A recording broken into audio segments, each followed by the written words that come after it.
আছে তাকে সংরক্ষণ করার জন্য তারা তাদের চেষ্টা প্রচেষ্টা অব্যাহত রাখলেন। এর পাশাপাশি প্রাতিষ্ঠানিক সকল স্ট্রাকচারই প্রায় ধ্বংস হয়ে গিয়েছে। এগুলাকে ফিরিয়ে আনতে হলে অবশ্যই দায়িত্ব বেশি সরকারি দলের, তাদেরকেই মূল ভূমিকা রাখতে হবে। তারা যদি মূল ভূমিকা রাখেন তাহলে রাষ্ট্রের যে অঙ্গগুলো বিকল হয়ে পড়েছে সেগুলাকে সচল করা সম্ভব বলে আমরা মনে করি। বিচার বিভাগ থেকে শুরু করে সর্বত্র ভয়াবহ বিশৃঙ্খলা তৈরি হয়ে গিয়েছে। এই জায়গাগুলোকে অবশ্যই পরিচ্ছন্ন করতে হবে। আমরা দায়িত্বশীল বিরোধী দল হিসাবে আমরা জনগণের সাথেই থাকবো ইনশাআল্লাহ। জনস্বার্থ সংরক্ষণ, দেশের স্বার্থ সংরক্ষণ হবে আমাদের মূল দায়িত্ব। এদিকে আমরা সজাগ দৃষ্টি রেখেই জাতির পাশে থেকে আমরা দায়িত্ব পালন করব। সংসদে একটি কার্যকর এবং গঠনমূলক বিরোধী দল হিসাবে দুনিয়ার সভ্য দেশগুলা যেভাবে দায়িত্ব পালন করে আমরা সেই কালচারটা, সেই সংস্কৃতিটা সংসদে আমরা দেখতে চাই। সংসদের দুইটা অঙ্গ, একটা সরকারি দল আর একটা থাকবে বিরোধী দল, এটাই স্বাভাবিক। বিরোধী দল যেন তার ন্যায্য অধিকার, সংসদে কথা বলার অধিকার পায়, সেটা আমরা আশা করব। নূতন সরকারের দায়িত্ব যারাই নেবেন, দায়িত্ব নেওয়ার পরে আমরা আমাদের দিক থেকে নৈতিক দায়িত্ব পালন করব ইনশাআল্লাহ। আমরা তাদেরকে আশ্বস্ত করব, দেশ এবং জাতির স্বার্থে আপনাদের পাশে আছি। আমরা হাতে হাত রেখে কাজ করব।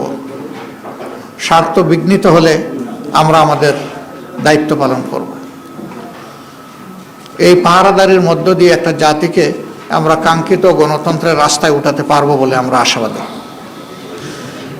আমরা আশাবাদী থাকতে চাই এবং আমরা ইতিবাচক দৃষ্টিভঙ্গি পোষণ করতে চাই।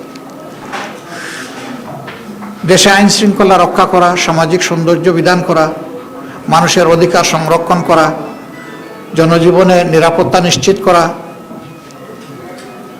এবং জনগণ যে বিভিন্ন সিন্ডিকেটের কবলে পড়ে অতিষ্ঠ সেগুলা থেকে বের করে আমরা আনতে পারবো যদি সরকারি দল আন্তরিকতার সাথে উদ্যোগ গ্রহণ করেন, এবং আমরা সেই ক্ষেত্রে সহযোগিতা করব, আমরা আশ্বাস দিচ্ছি।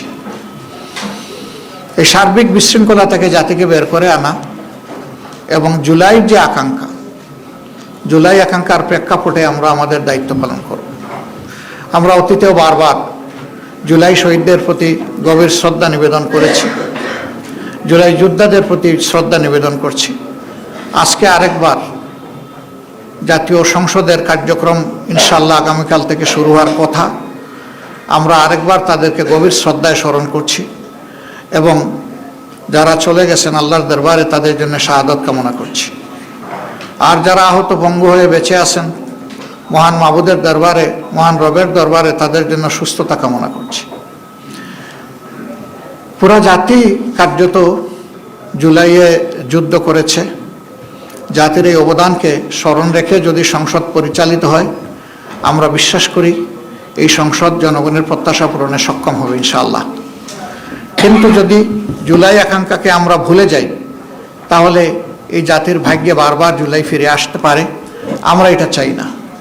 আমরা চাই যে জুলাই যে কারণে ফিরে এসেছে এই কারণটা যেন আর দ্বিতীয়বার তৈরি না হয়।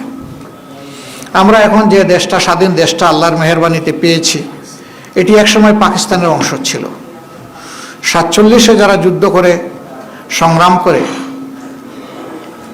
পাকিস্তান তৈরি করেছিলেন তারা অনেক ভালো কথা বলেছিলেন, কিন্তু সেই ভালো কথার প্রতিফলন জনগণ দেখেনি। তারপরেও 47 যে পূর্ব পাকিস্তান ছিল এটাই বর্তমান বাংলাদেশের সীমানা, ওই সীমানা নিয়েই আমরা চলছি। কাজে এটার ভিত রচনা হয়েছে 47। আবার 47-এর যারা সংগ্রামী ছিলেন, রাষ্ট্র পরিচালনার দায়িত্ব পেয়েছিলেন, তারা তাদের দায়িত্বটা নিঃশ্বাস সাথে পালন না করার কারণেই পরবর্তী পর্যায়ে যে বৈষম্য তৈরি হয়েছিল এর বিরুদ্ধে পূর্ব পাকিস্তানের জনগণ তারা ফুঁসে উঠেছিল। 70-এর নির্বাচনে তার প্রতিফলন হয়েছিল।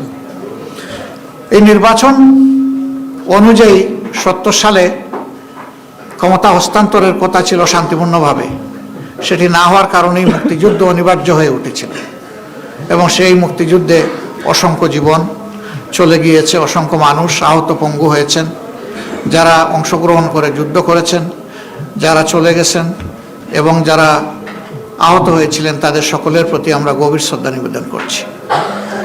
সম্মানিত বন্ধুগণ, ইতিহাসের ধারাবাহিকতায় আজ ২৬ সালের এই নির্বাচন অনুষ্ঠিত হয়েছে। অতীতে এদেশে সুষ্ঠু গণতন্ত্র প্রতিষ্ঠা হওয়ার কোনো পরিবেশ তৈরি হয়নি। আমরা আশা করি যে আমাদের সমবেত প্রচেষ্টায় সরকারি দল বিরোধী দল মিলে আমরা যদি দায়িত্বশীল আচরণ করি, জাতির প্রতি যদি আমরা দায়বদ্ধতা নিয়ে কাজ করি, তাহলে গণতন্ত্র তার প্রাতিষ্ঠানিক রূপ পাবে ইনশাআল্লাহ। এর কোনো বিকল্প আপাতত নেই, আমাদেরকে সেদিকেই ফিরে যেতে হবে। তবে হ্যাঁ, এই পরিবেশ ফিরিয়ে আনা খুব সহজ বিষয় নয়, অনেক চ্যালেঞ্জ আছে এর সামনে, আমরা বুঝি। চ্যালেঞ্জ যাই থাকুক আমরা মনে করি এটা অর্জনযোগ্য। যদি আমাদের আন্তরিকতা উভয়ের থাকে তাহলে আমরা পারবো ইনশাআল্লাহ। তা আমি আজকে সাংবাদিক বন্ধুদের মাধ্যমে গোটা দেশবাসী যারা এই নির্বাচনে অংশগ্রহণ করেছেন, বিশেষ করে আমাদের পাশে দাঁড়িয়ে যারা সমর্থন শক্তি জুগিয়েছেন এবং যারা আমাদেরকে ভোট দিয়ে কৃতজ্ঞ করেছেন, আমরা তাদের সকলের প্রতি গভীর কৃতজ্ঞতা জ্ঞাপন করছি, আন্তরিক শুকরিয়া জানাচ্ছি এবং অভিনন্দন ও মোবারকবাদ জানাচ্ছি। আমরা যে দেশবাসী প্রত্যাশা নিয়ে আমাদের পাশে দাঁড়িয়েছিলেন, নির্বাচনের ফলাফলে তার পূর্ণ প্রতিফলন হোক কিংবা না হোক, আমরা সেই দেশবাসীকে কথা দিচ্ছি, নির্বাচনের আগে যত কথা আমরা আপনাদেরকে বলেছি, একটা বিরোধী দল হিসাবে আমাদের নিজের অবস্থান থেকে তার যতটুকু সর্বোচ্চ পালন করা সম্ভব, বাস্তবায়ন করা সম্ভব, আমরা সেই ব্যাপারে ইনশাআল্লাহ প্রতিশ্রুতিবদ্ধ। আমরা তা করার জন্য সর্বাত্মক চেষ্টা করব, আল্লাহ যেন আমাদেরকে সাহায্য করেন। সেই ক্ষেত্রে আমরা প্রিয় দেশবাসীরও সহযোগিতা কামনা করি। দেশবাসী, আপনারা ছিলেন আমাদের পাশে, আমরা আছি আপনাদের পাশে। আমরা আপনাদেরকে ছেড়ে কোথাও যাব না। সুদিনে দুর্দিনে যাই আসুক, আমরা দেশবাসীর সাথে থাকবো ইনশাআল্লাহ। আল্লাহ তাআলা আমাদের সহায় হন এবং আগামীকাল থেকে যে নতুন অধ্যায়ের সূচনা হচ্ছে, এটা দেশের জন্য কল্যাণ বয়ে আনুক, নতুন দ্বারা সুস্থ রাজনীতির বিকাশ ঘটুক এবং মানুষের জীবনে শান্তি এবং নিরাপত্তা ফিরে আসুক। আমাদের যুবকদের প্রত্যাশা পূরণ হোক, তাদের হাতে হাতে কাজ তুলে দেওয়ার জন্য রাষ্ট্র যেন পদক্ষেপ নেয়, সেই পদক্ষেপের আমরাও গর্বিত অংশীদার হতে চাই। আল্লাহ হাফিজ। বাংলাদেশ জিন্দাবাদ।